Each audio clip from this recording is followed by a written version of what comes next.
What's going on, guys? Sumi here with ThoughtCast, and today I'm going to talk about what to do if you're always wrong in every single argument.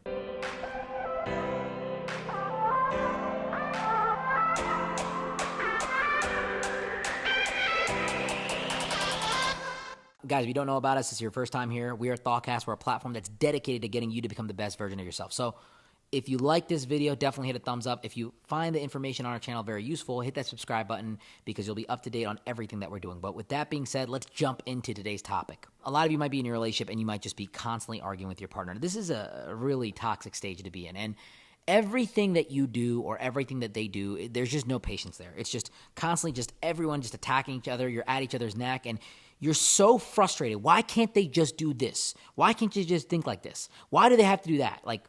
It's very, very annoying. If you're in the stage in your relationship and you're constantly wrong to your partner, where your partner's just like, you're wrong, I'm right, I don't want to listen, then this video is for you. First off, you got to understand that there's 3 stages to any type of disagreement. There's the communication, that you need to communicate with that person. There's the comprehension, where they understand why you're upset and you understand why they're upset. And there's the compromise. Compromise is what makes relationships happen. We compromise every single day in ways that we don't necessarily understand, but you have to compromise in your relationship. No relationship is perfect. No relationship is going to be amazing for you if you just constantly just want it your way. But what I will tell you is this. There are situations where you might be right and they may be wrong, and you feel like you just can't get any level of clarity with them. And trust me, I've been there. If you're constantly wrong in every single argument in the relationship, there's a couple things I want you to understand. First off, let me put it like this. There's 4 things. Number 1 is that it might be a misunderstanding. You and this person just got in a disagreement. It might be over text. This happens a lot over the textual stuff because there's no emotion or tonality with it. And this person is now upset with you and you're upset with them over something that really isn't a thing, okay? That's the first type of disagreement. And that's something that you should really investigate and look at. You should always have a conversation in person with this person that you're in a relationship with to fix those issues. If there's still a disagreement there, then that misunderstanding can be ruled out. So that's the first scenario. Number 2 is that you are actually wrong. And this requires you to get a little bit of distance and focus on accountability. Sometimes you are wrong in a situation, and you've really got to understand it from their perspective. So the first thing I'll tell you is that if someone is constantly arguing with you, understand their perspective as much as you can and then really put it in your perspective, because you're not going to understand your boyfriend. You're not going to understand your girlfriend. You guys have different hormones. You guys have different things going on in your life. You guys are not necessarily the same. So take time to understand that. Third is that they are wrong, they just can't see it, and they can't take accountability, which is a red flag in the relationship. Sometimes it requires you to get a little bit of distance in the relationship in order for them to see what they're doing wrong. If they can't see what they're doing wrong, and you know clearly and logically, and you don't just feel this way, you know for a fact that they're wrong, right? Very clear word here, you know they're wrong, then it's a good situation for you to get distance because you need to allow that person to understand that they can't do that. And last but not least, the situation is that they're emotionally manipulative. Sometimes people blame you for things that are absolutely not your fault, and it becomes a very big situation of tug and war where they're trying to manipulate you. They blame you for things because you feel bad and because you're just vulnerable. And that is a very narcissistic way of developing control in the relationship.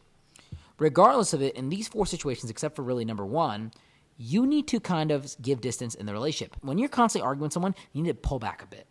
Take a break. Calm down. Your patience levels are low. You don't have the stamina to stay in that conversation and stay in those arguments. You need to take time to take a break there. It's important to realize that if you keep going at it, if you keep trying to fight this person all the time, nothing is going to get better. It's just going to get worse and worse until you're so tired of it when it actually could have been fixed. When you get a break from a person, here's what needs to happen. Number 1, it's almost like no contact, but you're allowing yourself to emotionally just calm down. You're getting a little bit of distance and you're just calming down, which allows you to step out of that craziness. Number 2, you're allowing that person to miss you. And number 3, you're letting that person know that they can't do this to you and that you're going to exercise emotional distance when you're not being reciprocated with. See, if someone is constantly arguing with me and then they're doing something wrong or I'm doing something wrong, I need to take time away and they need to take time away to really understand what is going on here. Why are we having these issues? And that's what's going to allow the first level of communication to really start. See, a lot of you are just not even in proper communication with your partner. You're just constantly arguing and bickering. And that needs to happen in order for any compromise to happen. It goes communication first. Some of you might talk about your problems. Then it goes comprehension, which is understanding it. But the compromise is really doing something about it. It's saying, hey, look, I understand that I'm always going out on Saturday. Maybe I can spend more time with you. Hey, look, I understand that maybe I'm not cleaning up after myself. Maybe I can clean up a little bit. And this goes in any relationship. This could be your roommate. This could be your business partner. This could go in any way. Now, there's certain situations where you have to understand that you can't just get distance. Like if it's a roommate type situation or if it's a business type situation, the emotional distance that you can give this person is very limited because you see them by work or by some kind of contractual obligation. But regardless, you need to not run away from the situation, but pull away in your investment to the situation, in your investment into that relationship of the roommate, into that investment into the business. That's what you need to do.